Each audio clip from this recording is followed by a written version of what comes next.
Baiklah teman-teman, saya Harry Sultan dan di sini bersama saya orang Iran favorit saya. Setiap kali kita ingin tahu apa yang terjadi di Iran, kita memanggil Amin Nafabi. Amin Nafabi adalah pendiri Atheist Republic, platform ateis terbesar di dunia.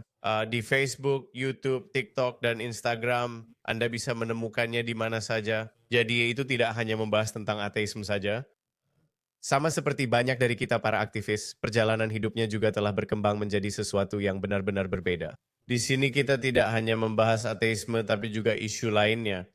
Jadi cek saja kanalnya, dia benar-benar luar biasa. Amin. Terakhir kali kami melakukan siaran langsung yang juga membahas tentang Iran dan apa yang sedang terjadi di Iran. Saya ingat baku tembak antara Israel dan Iran terjadi Mei atau Juni, setelah itu tidak ada kejadian lagi.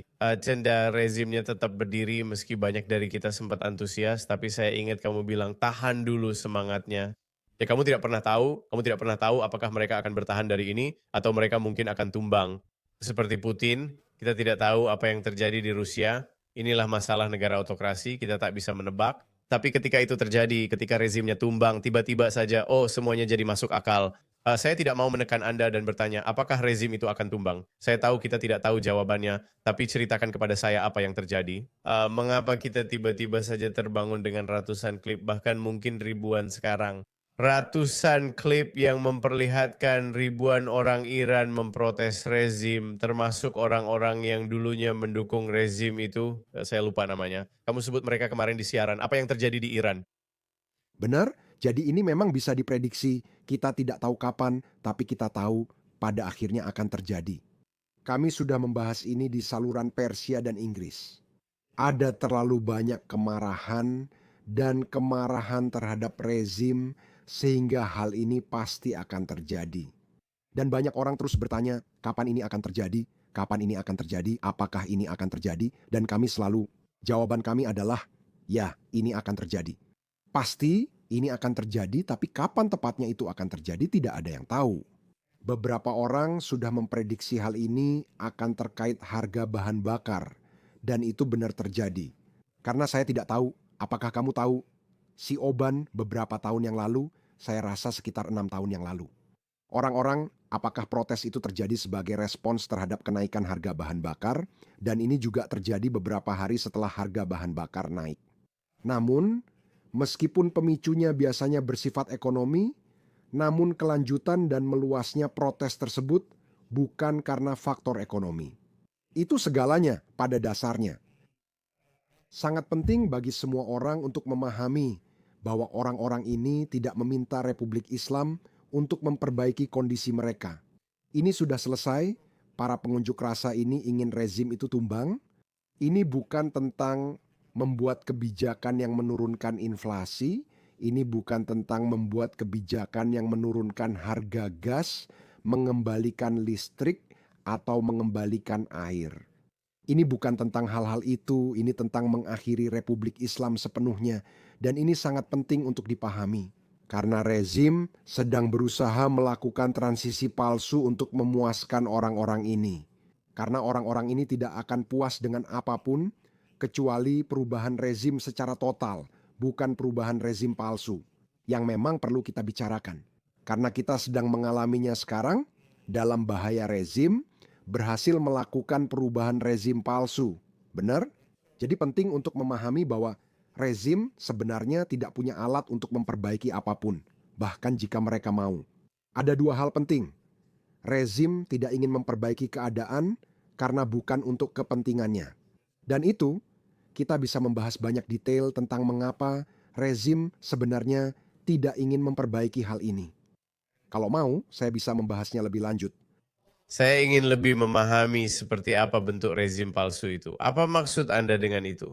Jadi, inilah gagasan tentang Republik Ketiga, dan inilah mengapa banyak orang Iran yang menyadarinya, dan orang asing juga perlu mengetahuinya.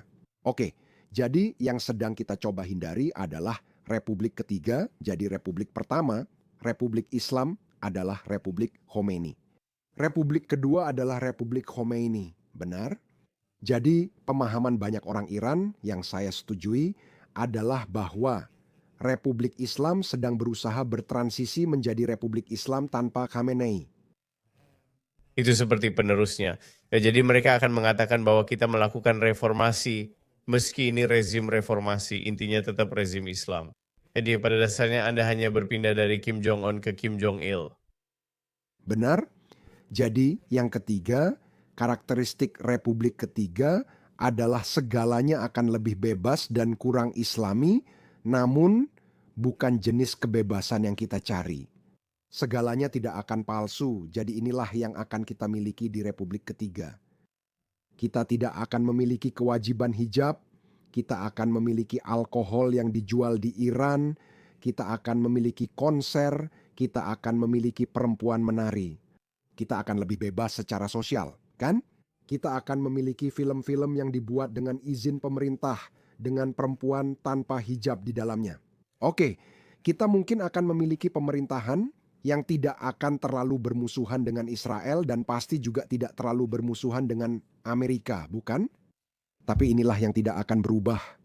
Kita masih akan mengalami kemiskinan ekstrim, kita akan mengalami kekurangan air, kita akan mengalami kekurangan listrik, kita akan memiliki udara yang tercemar, lingkungan kita akan terus dihancurkan.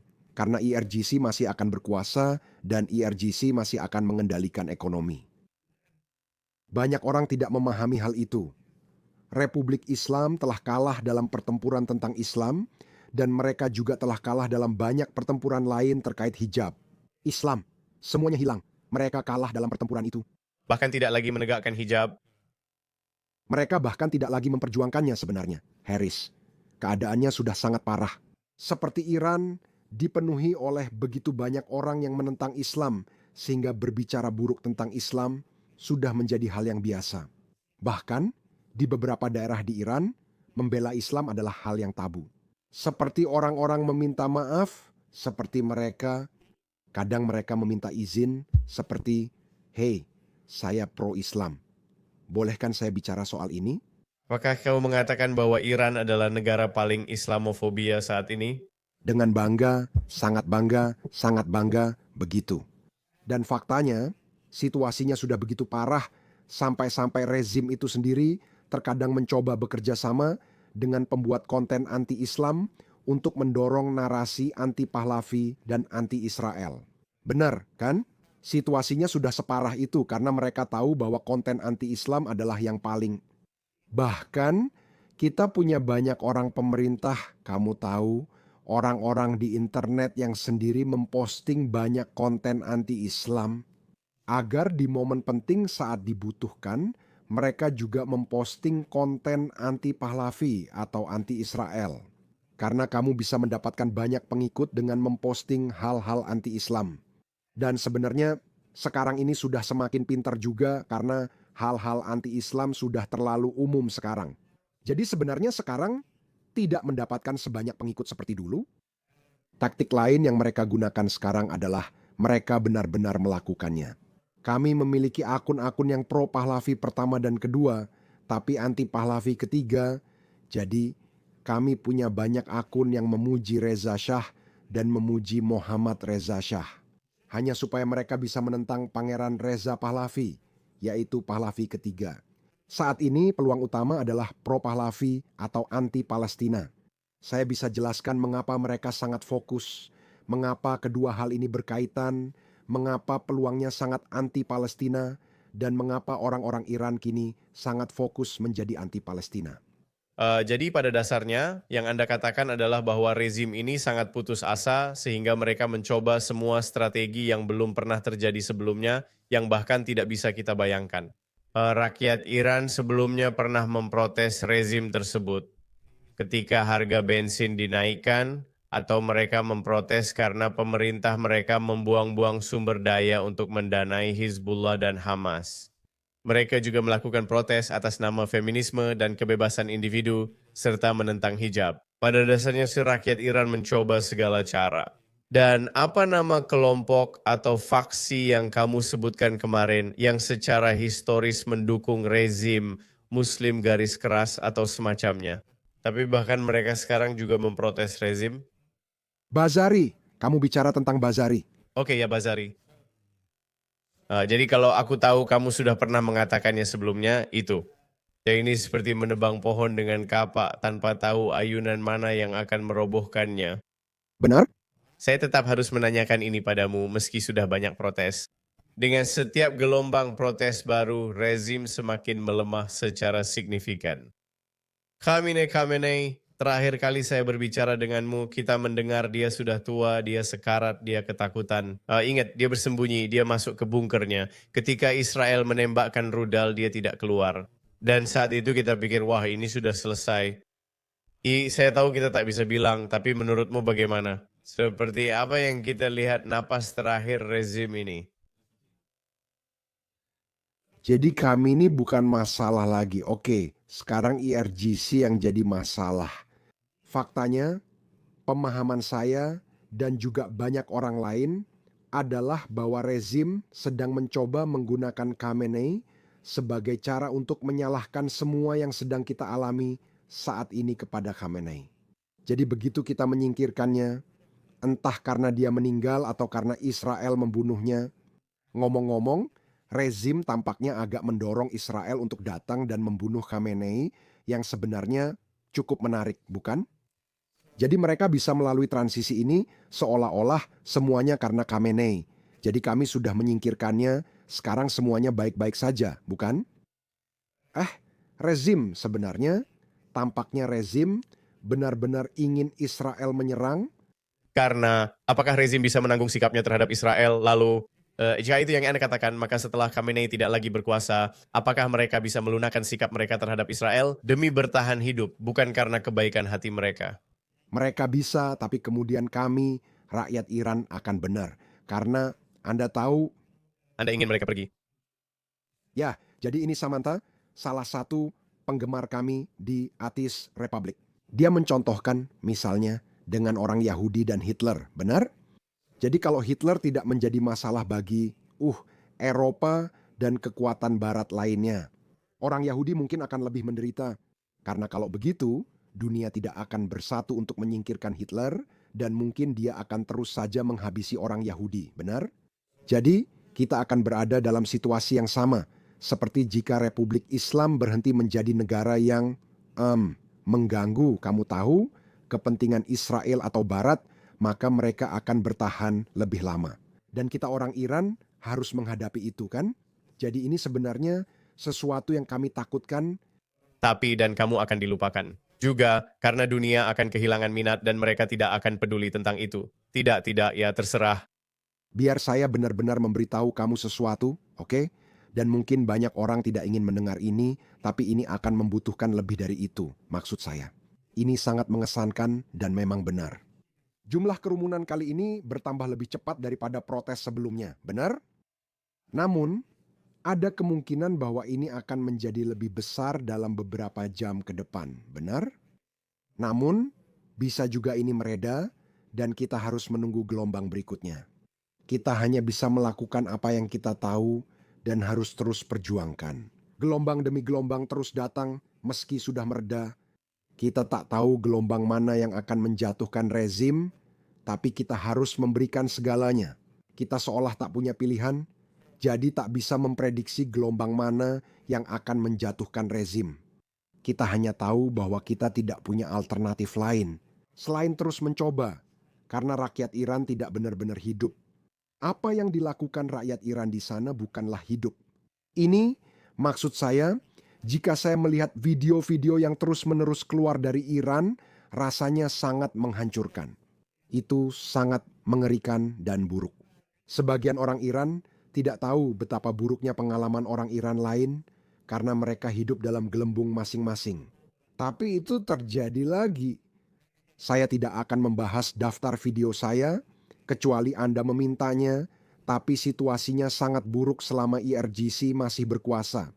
Meski mendapat sedikit kebebasan sosial, seperti hak menari atau pergi ke konser, itu hanya berlaku bagi kelas atas. Sisa rakyat Iran harus menghadapi kemiskinan yang ekstrim, dan sisanya harus melihat semua sumber daya alam mereka, seluruh lingkungan mereka benar-benar dihancurkan. Dan pemadaman listrik akan semakin sering, pemadaman air juga akan meningkat, kulkas-kulkas orang akan semakin kosong, orang-orang tidak akan bisa membayar perawatan kesehatan mereka. Orang-orang kehilangan harapan untuk masa depan. Inilah alasannya Anda melihat orang-orang ini, tapi mereka putus asa karena situasi tak kunjung membaik. Maksud saya, Omong-omong, orang-orang harus memahaminya.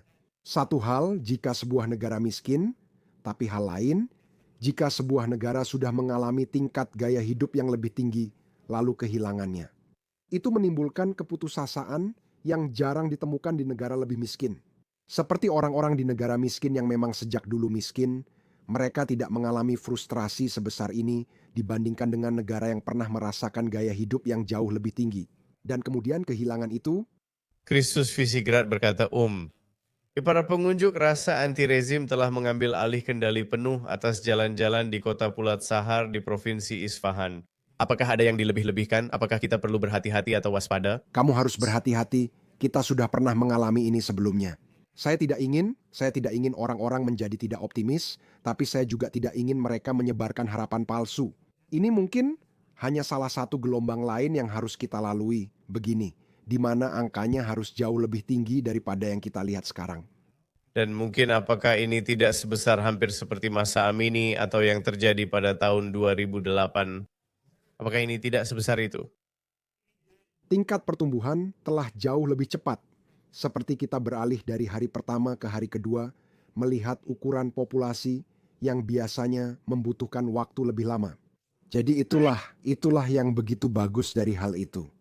Tapi untuk rezim, begini, orang-orang ini tidak bersenjata, sedangkan rezim sangat bersenjata. Jadi bahkan jika jumlahnya 10 kali lipat lebih banyak dari ini, sangat sulit membayangkan apa yang bisa mereka lakukan terhadap rezim agar bisa menjatuhkannya.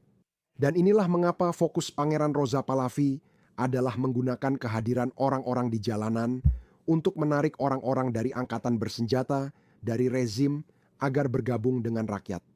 Inilah alasan Pangeran Roza Pali memahaminya yang akan membawa kita ke garis akhir. Kehadiran orang-orang di jalanan tidak akan langsung menyebabkan tumbangnya rezim. Karena apa yang akan kamu lakukan, bahkan jika jumlahmu banyak, apa yang akan kamu lakukan melawan rezim yang bersenjata? Namun, jika ini Di kediaman kami ini, bukan, maksud saya, dia bukan orang kuno. Dulu revolusi terjadi, kekuasaan langsung diserbu. Dia tidak seperti itu, dia bersembunyi entah di mana dari Israel. masih bersembunyi di suatu tempat. Ya benar, Ini ada kabar baik tentang itu. Ini ada kabar baik, oke? Kabar baiknya adalah sepertinya polisi yang benar itu sekarang kurang terorganisir dibanding sebelumnya dan kurang mau terlibat karena semua komandan mereka sedang bersembunyi. Sejak perang 12 hari para tokoh utama di Republik Islam, mereka tidak menggunakan telepon mereka tidak bertemu satu sama lain, jadi saat ini memang sangat sulit bagi mereka. Selain itu, Israel bisa saja menyerang kapan saja karena Netanyahu sedang berada di Washington, District of Columbia, bertemu dengan Trump, dan Trump memberinya lampu hijau untuk menyerang. Jadi itu adalah berita besar. karena terakhir kali dia menghentikan Netanyahu untuk melangkah lebih jauh. Namun, semua terjadi karena dokumen Epstein. Trump telah menjauh dari kaum isolasionis dan semakin mendekat ke kaum neokonservatif, jadi sekarang dia jauh lebih terbuka untuk itu. Kenapa skandal itu membuat dia jadi kurang isolasionis? Karena para isolasionis anti-Israel yang terus menggunakan dokumen Epstein untuk menyerang Trump. Jadi Trump kesal dengan mereka dan pada dasarnya dia seperti bercerai dari mereka dan semakin mendekat ke kubu neokonservatif dalam gerakan konservatif. Bukankah anti-Ukraina juga isolasionis? Jadi apakah ini kabar baik bagi Ukraina? Ya, maksud saya bisa saja begitu. Mungkin itu alasannya. Pertemuan terbarunya dengan Zelensky jauh lebih bersahabat daripada sebelumnya. Ya, tapi inilah alasannya dia pergi, inilah alasannya dia menyerang Venezuela. Karena semua pendukung Make America Great Again yang isolasionis membenci ide itu, kan? Tapi dia tetap melakukannya. Dia tidak peduli sama sekali. Dia baru saja mengebom Nigeria, jadi dia seperti... Dia sangat tidak isolasionis. Ya, maksudku, untuk seseorang yang bilang tidak memulai perang, dia malah keliling menindas orang. Ngomong-ngomong, aku tidak masalah menyerang Islamic State of Iraq and Syria. Aku memang selalu mendukung intervensi. Menurutku kita harus menegakkan nilai-nilai barat, dan kita harus menegakkannya. Kalau kamu membawa sinyal besar, menurutku kita memang harus begitu. Menurutku, kita belum cukup berusaha. Kita harus terus menyerang dan meledakkan semuanya. Menurutku, Amerika Serikat perlu ada di Afrika. Afrika akan menjadi sumber masalah besar bagi dunia barat. Seperti Islamic State of Iraq and Syria Al-Qaeda dan banyak kelompok Islam di Afrika. Menurutku, Amerika Serikat harus berada di sana sekarang dan menghancurkan mereka semua. Kita tidak perlu mengirim pasukan ke sana, kita tidak perlu mengirim pasukan ke sana. Cukup tekan tombol, boom, hancurkan mereka. Ya, ya, ya. Jadi maksudmu Israel bisa campur tangan dan mereka bisa menargetkan pimpinan tertinggi IRGC. Itulah kenapa mereka bersembunyi di dalam lubang. Mirip seperti saat mereka bersembunyi di lubang ketika konflik terakhir terjadi.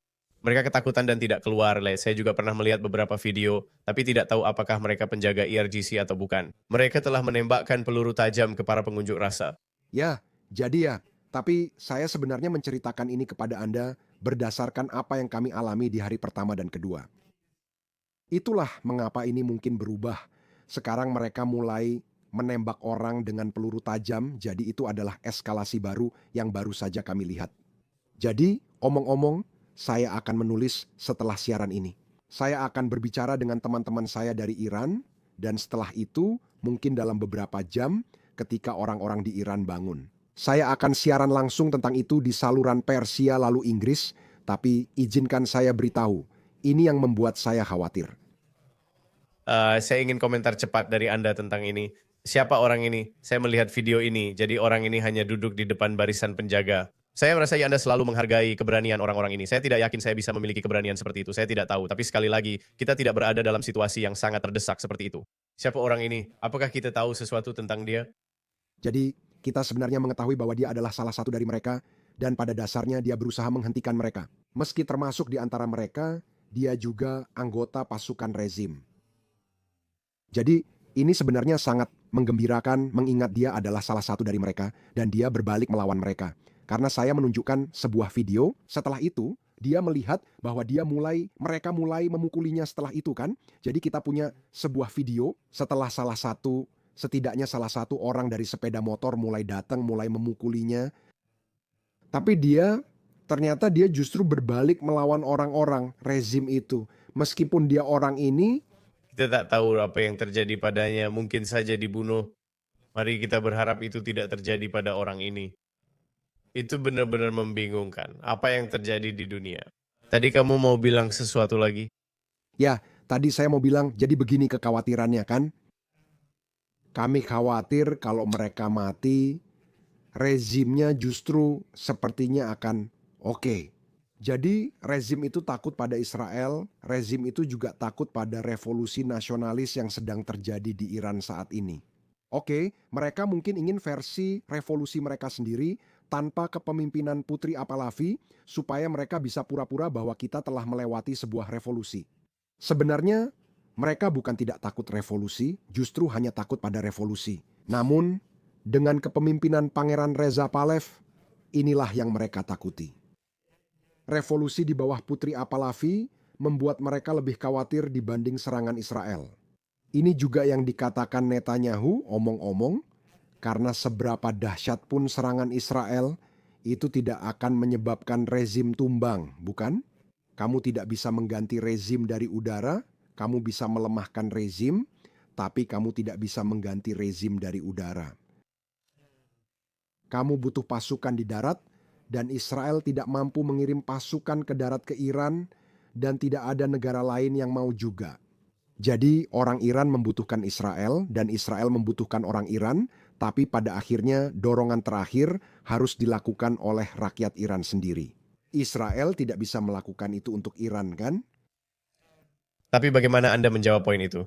Ya, terakhir kali ketika Israel menembakkan rudal ke Iran, banyak orang di Iran, orang-orang yang membenci rezim, ada sebuah perdebatan. Saya ragu dengan kredibilitas mereka saat bilang hal itu akan mempersatukan, padahal sebenarnya tidak membantu perjuangan. Bagaimana cara Anda melakukan survei? Banyak orang Iran lebih menyalahkan Republik Islam atas perang 12 hari itu dibanding Israel. Kami punya datanya untuk itu. Jadi Anda mengatakan bahwa mereka akan menyambut serangan Israel terhadap rezim Islam? Bagi rezim, Rakyat gitu itu aja. Ya, saya tahu loh Anda bilang ada unsur rezim ingin menyingkirkan Khamenei. Tapi bagaimana dengan rakyat Iran? Mereka akan menyambut serangan seperti itu? jajak pendapat menunjukkan demikian. Orang-orang Iran tidak berpikiran sama, kan? Jadi kami memiliki pandangan yang beragam, tetapi orang-orang yang menyambutnya tampaknya lebih banyak daripada orang-orang yang menentangnya, kan? Jadi begitulah. Saya bisa tunjukkan angkanya jika Anda mau.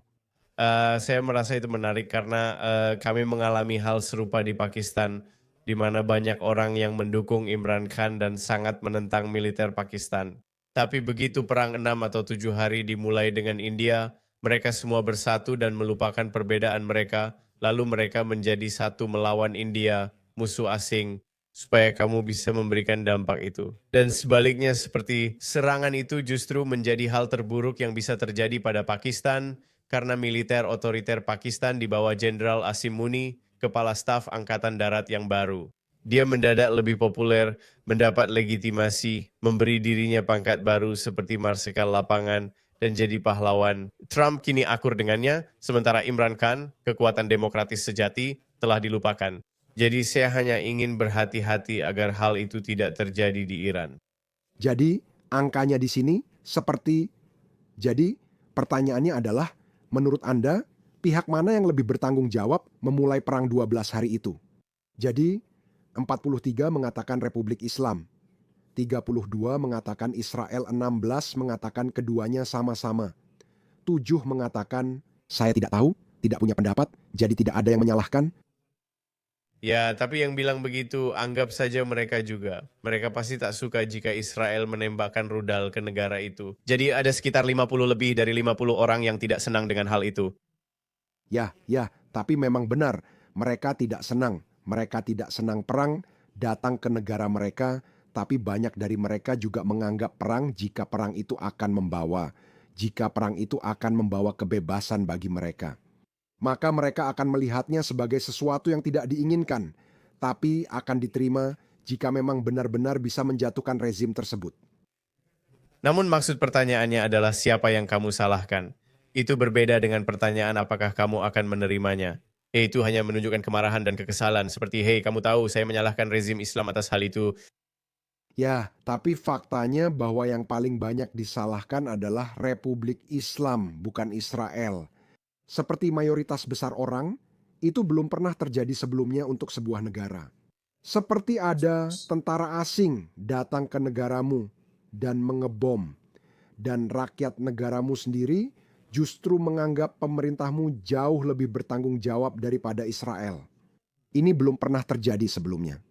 Terjadi saat Perang Dunia II, Di Ukraina dan Nazi, mereka menyambut Nazi. Ya, tetapi mana dari berikut ini yang sangat membuat Anda kecewa selama Perang 12 hari? Mereka bertanya, rakyat Iran, kan?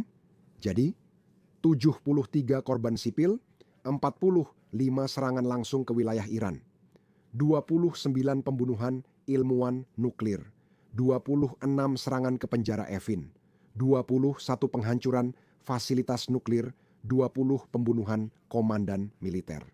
Jadi, 80 dari orang yang ditanya tidak peduli sama sekali bahwa para komandan militer dibunuh.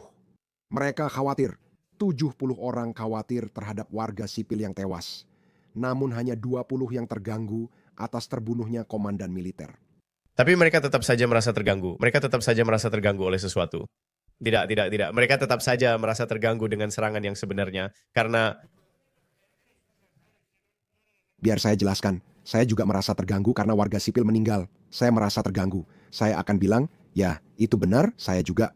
Jadi kalau Anda tanya, saya sering berbicara dengan orang Iran, tidak ada orang Iran yang saya kenal yang akan bilang bahwa mereka tidak terganggu karena warga sipil meninggal.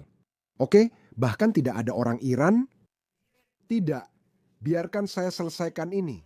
Orang Iran yang mendukung serangan itu bilang mereka sedih warga sipil meninggal. Tapi mereka paham itu hal yang terjadi dalam perang.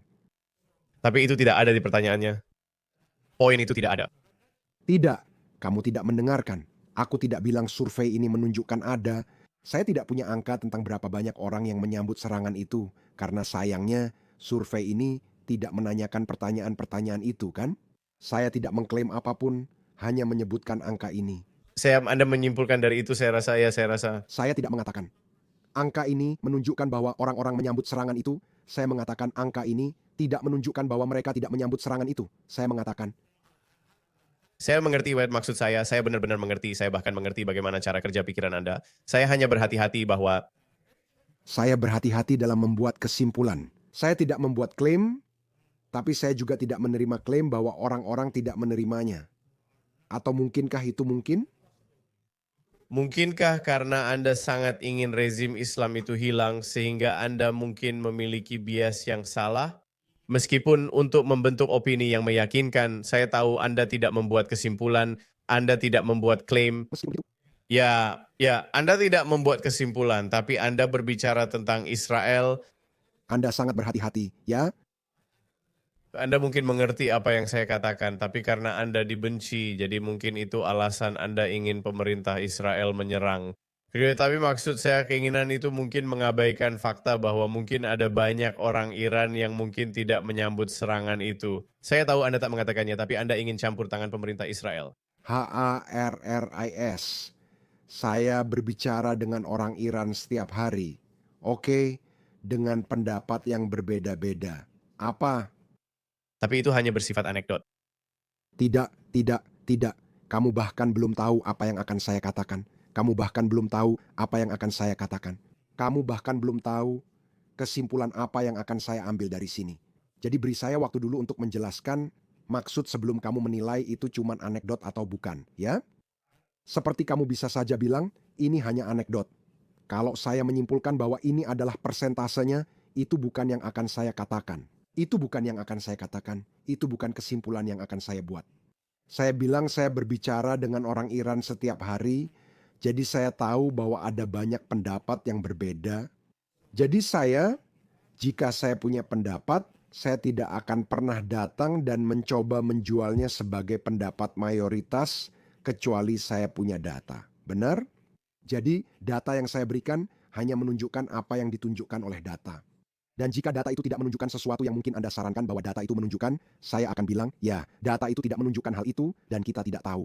Dan karena saya berbicara dengan orang Iran dengan banyak pandangan berbeda, saya berhati-hati untuk tidak mencoba mewakili pandangan saya sebagai pandangan mayoritas, kecuali saya memiliki data untuk itu.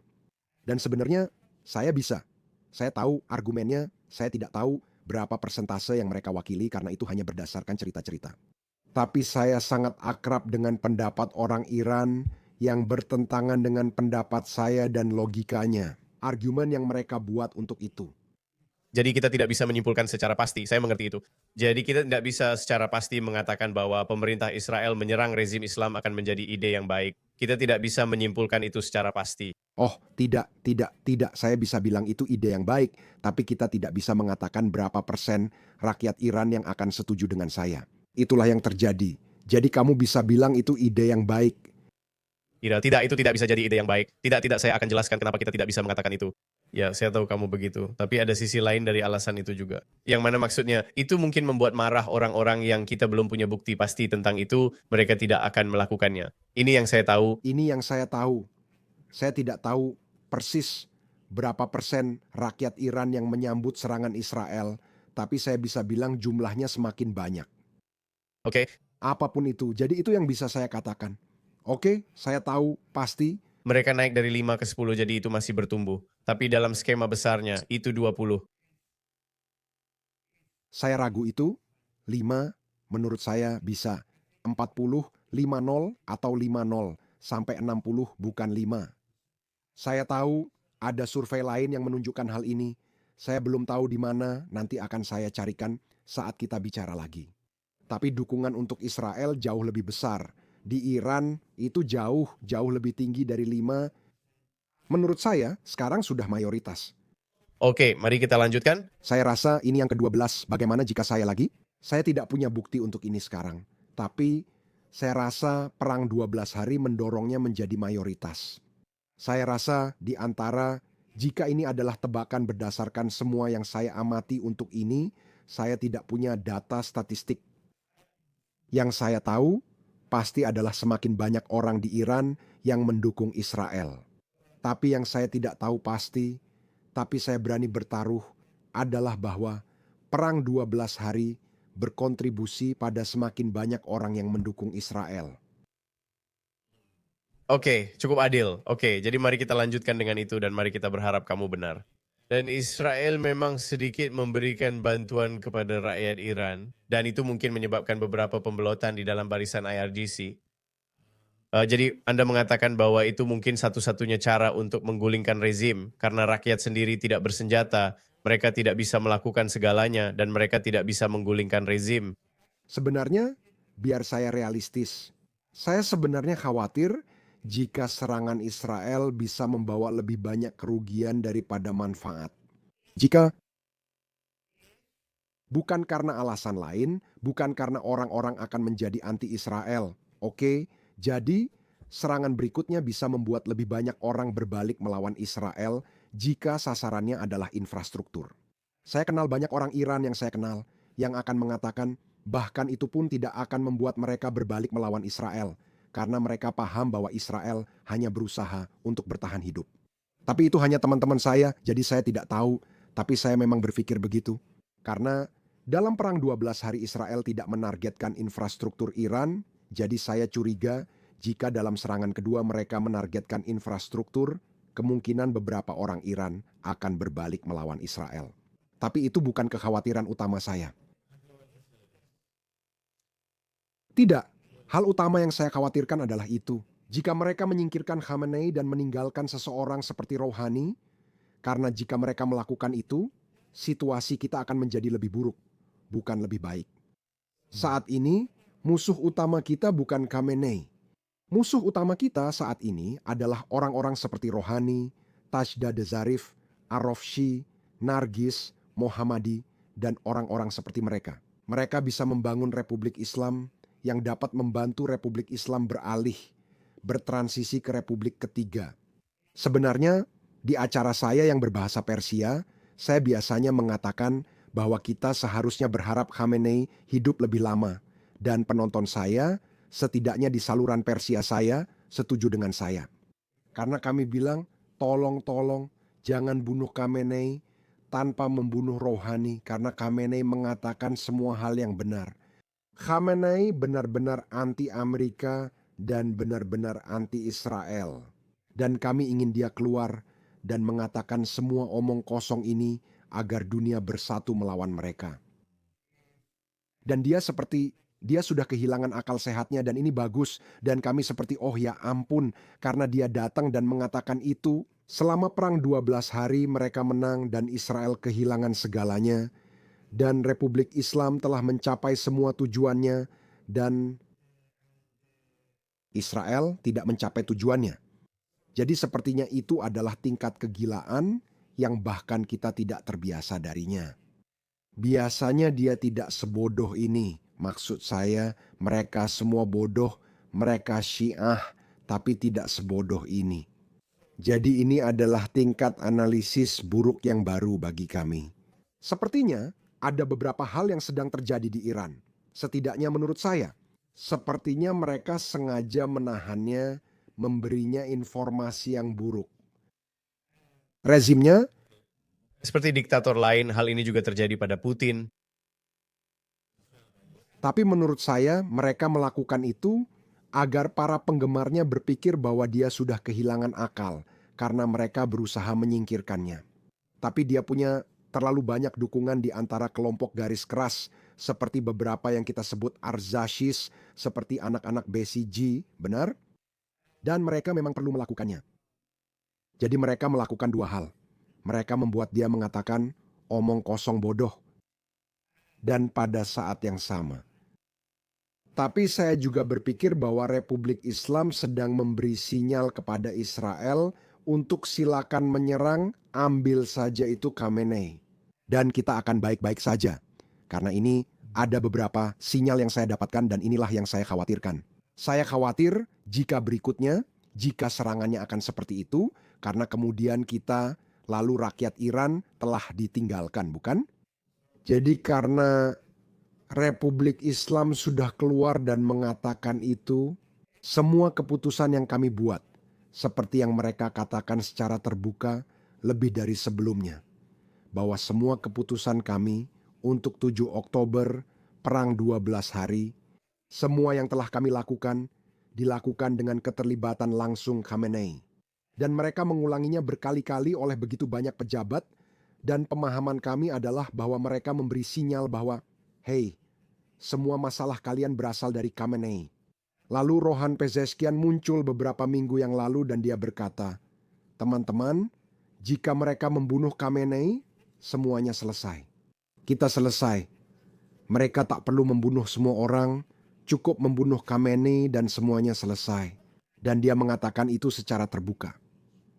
Khamenei memberikan pidato yang mengatakan bahwa Republik Islam dan Amerika Serikat adalah musuh dan ini sudah melekat. Ini sudah ada dalam DNA kita dan tidak akan pernah berubah, tidak akan pernah berubah. Sehari setelahnya, Larijani, salah satu pejabat tertinggi di Republik Islam, tampil dan langsung menyatakan hal sebaliknya, bahwa kita tidak harus bermusuhan dengan Amerika Serikat. Dan Rohani hampir setiap minggu muncul dan secara langsung mengatakan hal-hal yang bertentangan dengan pidato Khamenei yang pada dasarnya adalah sesuatu yang baru. Ngomong-ngomong, di Iran kamu tidak bisa melakukan itu.